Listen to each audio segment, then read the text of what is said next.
మన తెలుగు ప్రజలకే కాదు, చాలామంది భారతీయులకి తెలియని ఒక గొప్ప ఋషి ఉన్నాడు.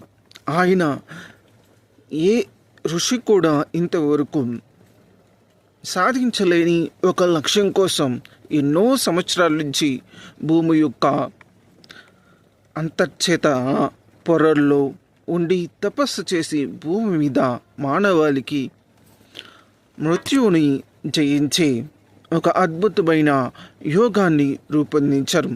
ఆ యోగా సాధారణంగా మీకు టీవీల్లోనూ లేకపోతే యోగా దినోత్సవం రోజున పిఎంలు సీఎంలు చేసి చూపించే ధ్యానానికి దీనికి చాలా పెద్ద ఎత్తున తేడా ఉంటుంది. ఎందుకంటే వీరు చేసేది కేవలం యోగా ఆసనాలు మాత్రమే. నిజమైన ధ్యానం అంటే జీవితమే ఒక ధ్యానంగా తీసుకున్న వ్యక్తికి మాత్రమే